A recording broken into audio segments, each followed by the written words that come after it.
Ini yang presentasi pertama saya kan, Mas. Saya mulai duluan apa gimana? Oh boleh Mas Mujaki, silakan Mas Mujaki opsional ini sepertinya kawan-kawan belum bergabung semua. Oh, menunggu yang lain. Enggak, maksudnya untuk mengalokasikan waktu boleh dimulai saja Mas Mujaki. Oh ya, Mohon siap-siap. maaf.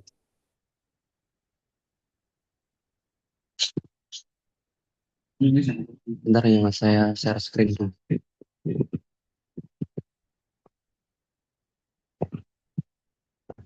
Sudah terlihat belum, Mas? Sudah Mas Mujaki.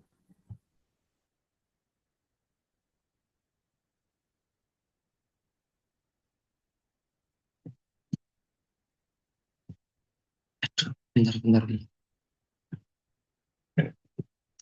Jangan.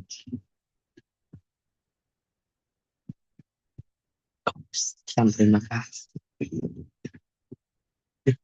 Bingung aku.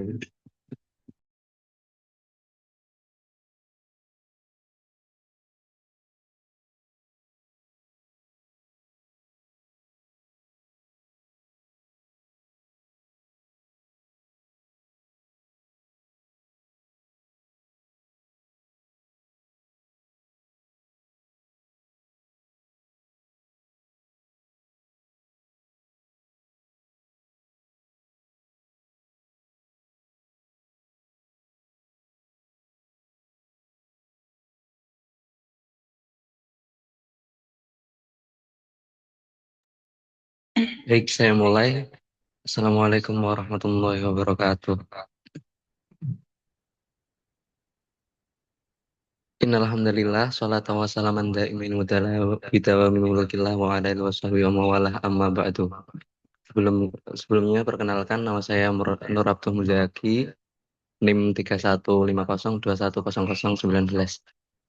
Di sini saya akan membahas tentang model dan pendekatan pengembangan kurikulum model Taylor.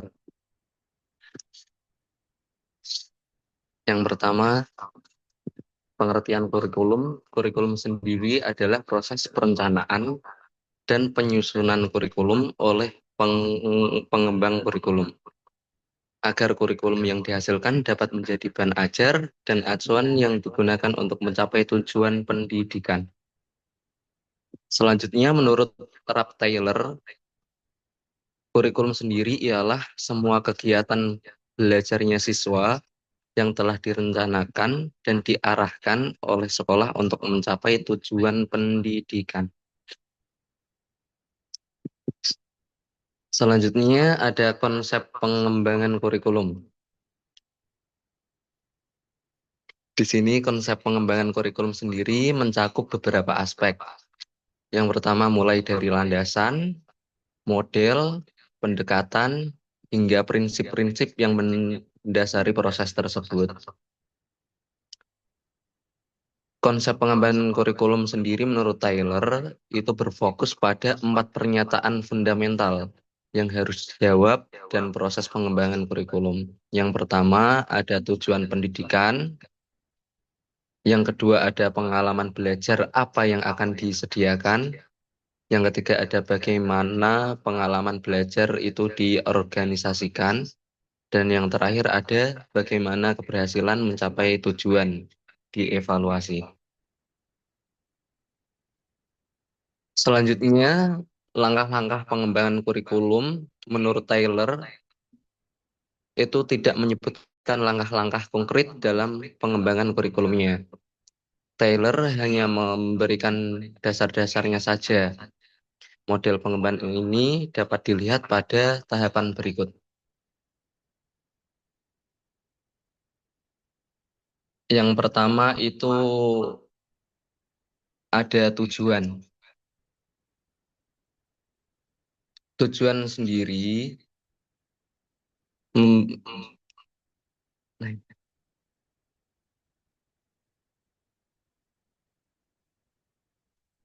yang pertama ada tujuan. Langkah pertama itu mengidentifikasi tujuan pendidikan yang ingin dicapai. Yang kedua ada memilih pengalaman belajar. Yang ketiga ada pengorganisasian pengalaman belajar. Langkah ini melibatkan pengaturan pengalaman belajar yang telah dipilih secara sistematis dan logis. Yang terakhir ada melakukan evaluasi, yaitu langkah terakhir untuk mengukur sejauh mana tujuan pendidikan telah dicapai. Selanjutnya ada kelebihan dan kekurangan dari model Taylor sendiri. Kelebihannya yaitu sederhana dan mudah dipahami, kejelasan dan fokus, hasil terukur, fleksibel dan penyesuaian, penekanan pada tujuan. Yang terakhir ada pengorganisasian yang sistematis. Kekurangannya sendiri dari model Taylor yaitu potensi rigiditas, kurang menekankan aspek non-kognitif, kurang memperhatikan proses pembelajaran, potensi kurikulum yang berpusat pada ujian, kurang memperhatikan kebutuhan individual siswa. Nah, selanjutnya itu ada penerapan pada kurikulum PAI. Penerapan kurikulum PAI sendiri, pencontohannya yang pertama ada tujuan, yaitu pencontohannya siswa dapat menjelaskan rukun Islam dengan benar, siswa memperhatikan tata cara sholat dengan benar. Tujuannya adalah supaya tahu apa-apa itu rukun Islam dan tata cara sholat dan lain-lainnya. Yang kedua itu ada menentukan pengalaman belajar. Pengalaman belajar sendiri bisa diraih dari diskusi kelompok, menonton video pembelajaran, membaca buku teks PAI, tanya jawab, dan masih banyak lainnya. Yang ketiga ada pengelolaan pengalaman belajar. Pengelolaan pengalaman belajar di sini, contohnya eh, setelah kita mempelajari materi ini, kita akan melanjutkan materi selanjutnya. Semisal kita hari ini belajar tentang wudhu, dan selanjutnya itu ada materi tentang sholat. Begitu pengelolaan pengalaman belajar pencontohannya. Yang terakhir ada evaluasi. Evaluasi ini bisa berupa tes tulis, tes lisan, praktek, penugasan, atau observasi perilaku.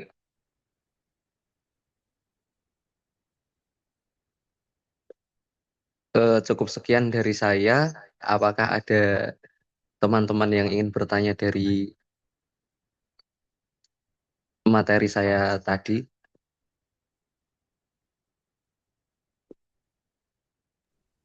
Eh, Oh, luar biasa Mas Mujagi. eh, Kelihatannya nggak ada ya. Untuk menyingkat waktu juga, langsung kesimpulan gitu aja ya Mas ya. Oh, Dan sebentar. untuk yang lain. Coba sebentar nggih Mas Mujagi. Mungkin menarik juga nggih. Oke. Seandainya nanti di apa dinuansakan sebagai keadaan sampai saat ini dari mungkin saya ingin mencoba meminta nasihat dari jenengan yang lebih luar biasa dalam bidang ini. Seandainya dari ada beberapa model yang dihasilkan dari kurikulum yang dihadirkan ini, dari beberapa model tersebut, seandainya diterapkan untuk saat ini, lebih cocoknya di model apa gitu, Mas Mujaki? Ya, berarti Mas Bayu sendiri bertanya untuk sekarang ini model kurikulum apa yang cocok gitu ya Mas, untuk diterapkan untuk saat ini gitu. Iya, Mas Mujaki. Oke, kedap ya Mas.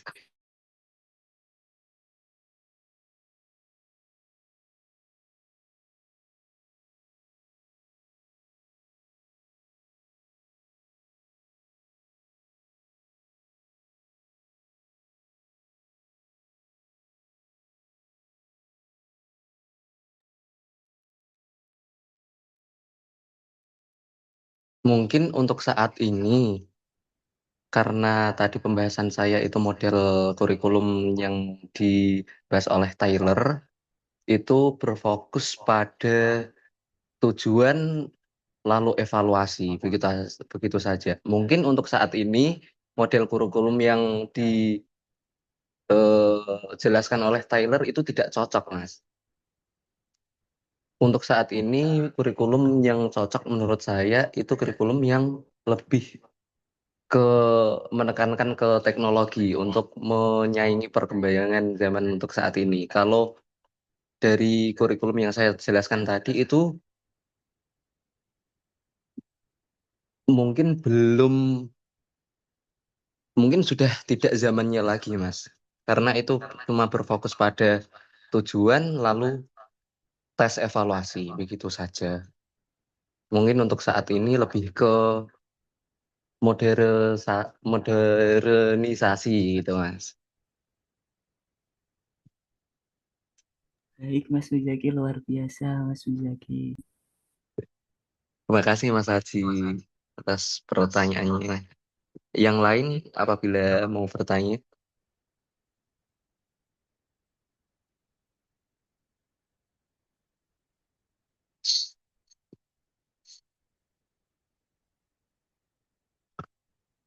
kelihatannya sudah nggak ada ya Mas.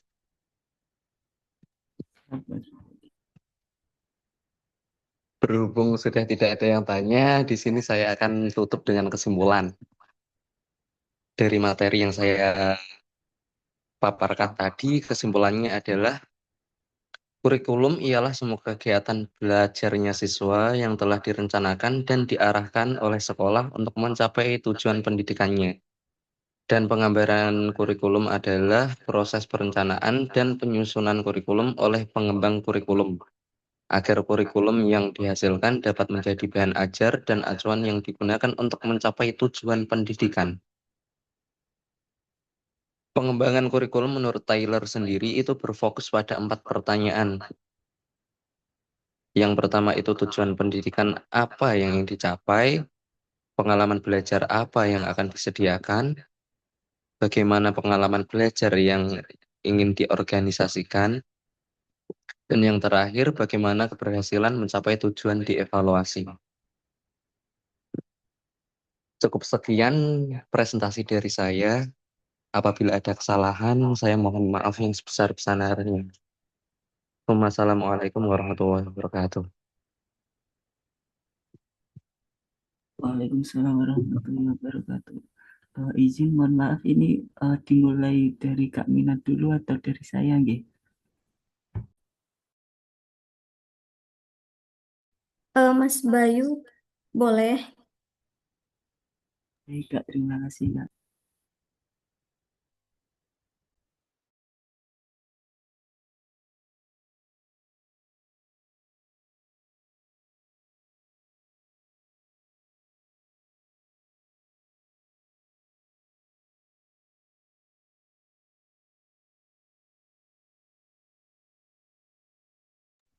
Mas Muyaki, mohon maaf, share screen-nya bisa diundur dulu Mas Muyaki.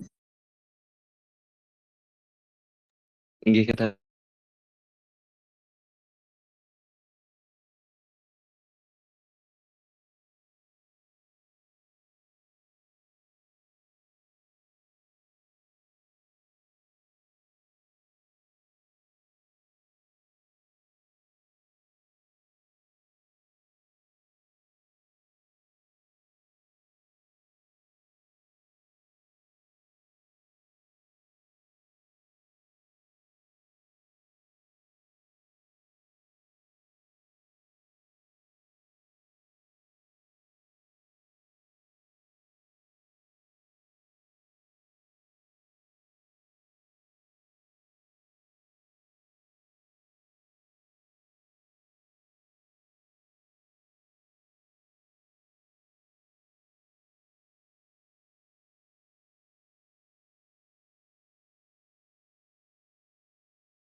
Bentar, Mas.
Mohon maaf kawan-kawan, Mas Mujagi, apakah sudah terlihat Mas Mujagi?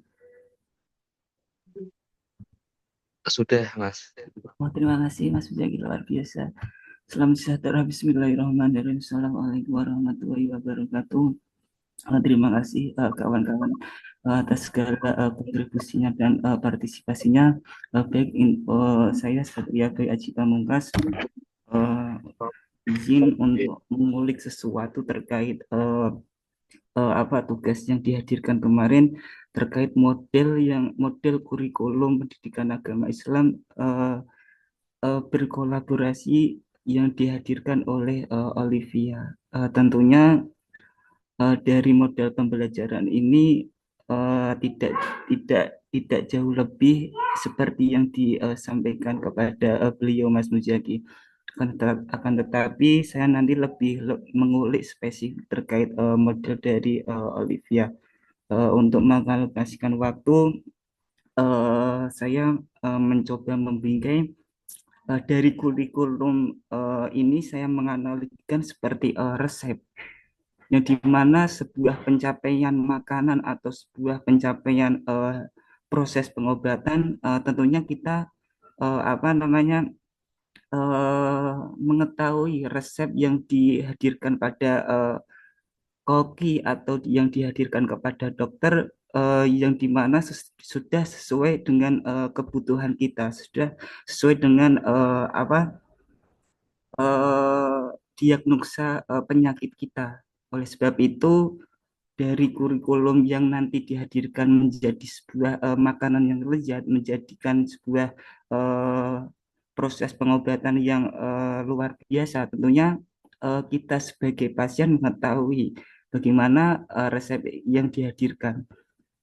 Nah, untuk dari tujuan presentasi ini, saya memahami bagaimana model Olivia nanti bisa dipakai untuk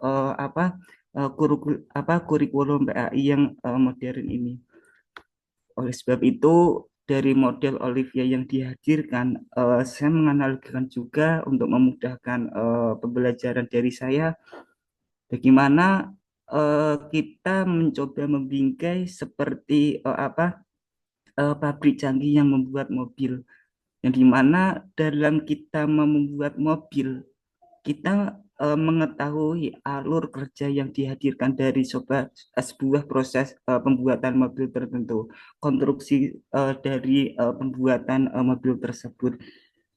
Oleh sebab itu, dalam ciri-ciri untuk mengelola konstruksi sebuah apa namanya menghadirkan sebuah produk yang luar biasa, maka kita dari pabrik tersebut sudah terstruktur selaras dengan model Olivia yang dimana secara sistematis dan teratur.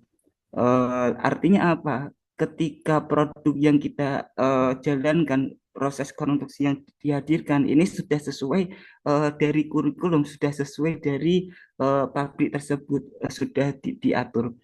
Dari situ menghadirkan tujuan. Nah, dengan tujuan ini apa namanya eh, kita mengawali dengan sebuah pertanyaan, bagaimana kurikulum tersebut diterapkan model apa diterapkan untuk saat ini apakah sudah sesuai dengan kondisi yang dihadirkan.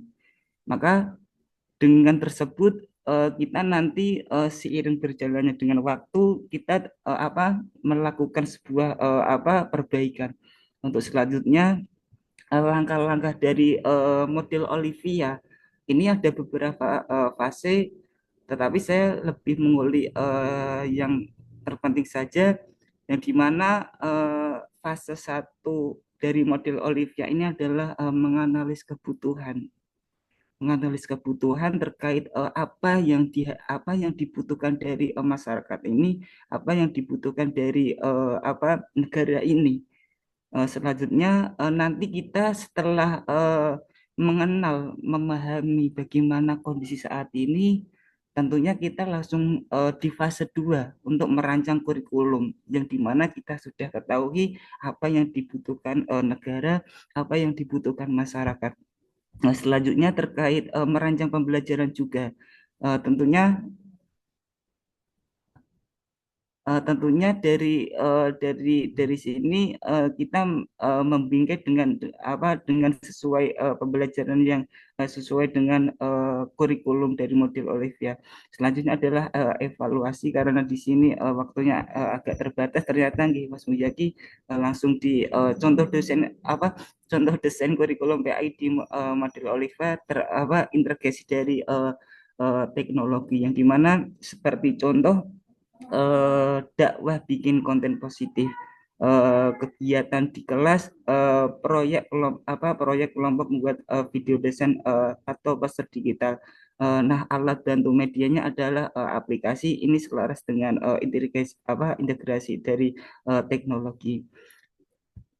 Selanjutnya adalah penutup, yang dimana model Oliva ini membantu kita merancang untuk kurikulum PAI sistematis, fleksibel, dan sesuai kebutuhan zaman, yang dimana Olivia ini secara sederhana lebih melakukan pendekatan terkait teknologi. Nah, saran untuk guru PAI bisa memakai model ini sebagai panduan, ya walaupun ada beberapa model.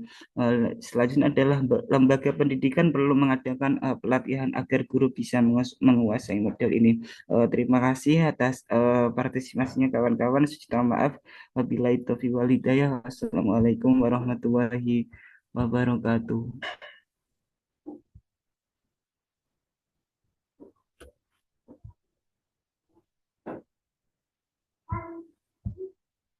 Waalaikumsalam warahmatullahi wabarakatuh.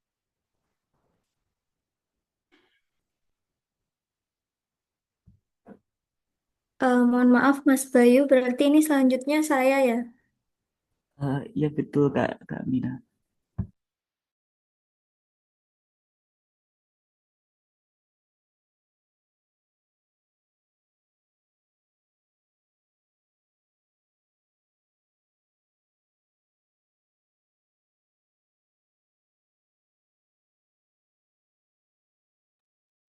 Apakah udah kelihatan teman-teman? Ya Kak Mina. Sudah. Baik, langsung aja saya mulai.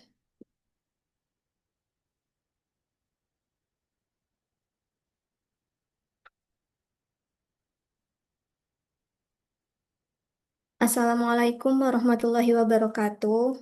Perkenalkan, nama saya Hatminatul, NIM 3150220055.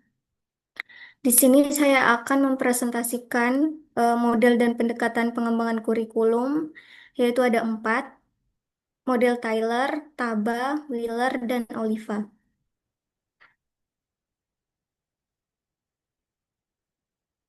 Pendahuluan, kurikulum merupakan instrumen fundamental dalam proses pendidikan.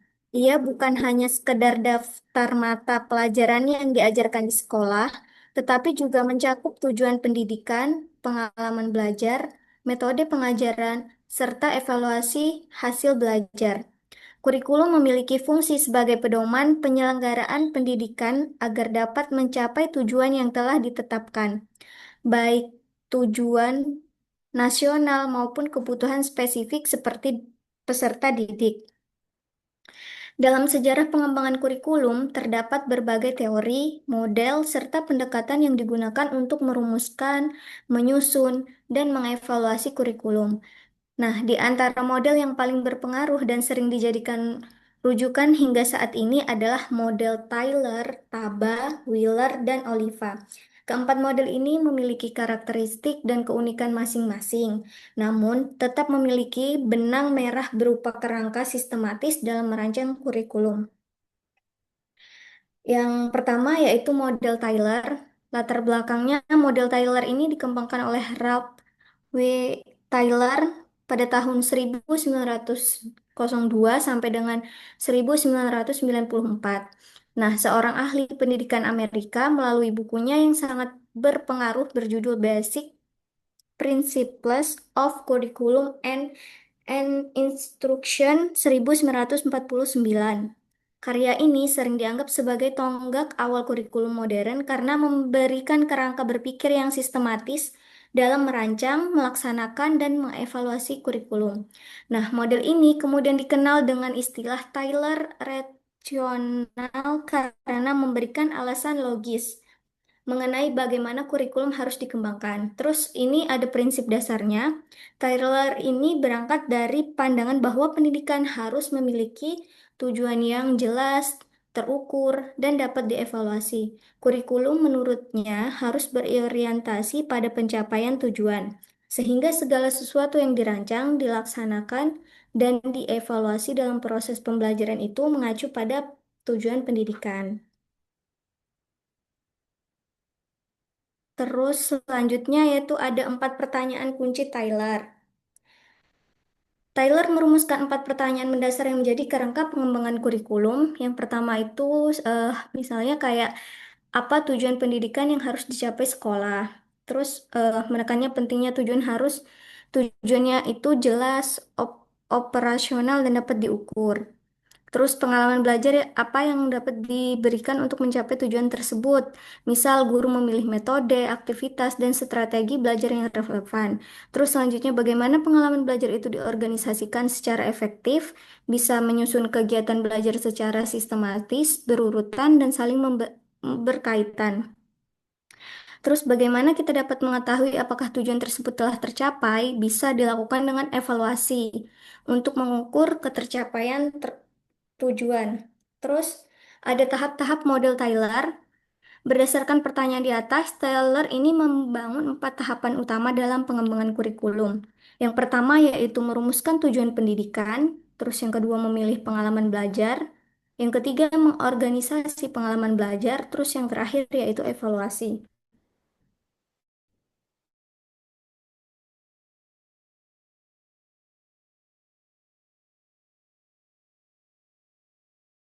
Nah, di sini ada kelebihan dan kekurangan.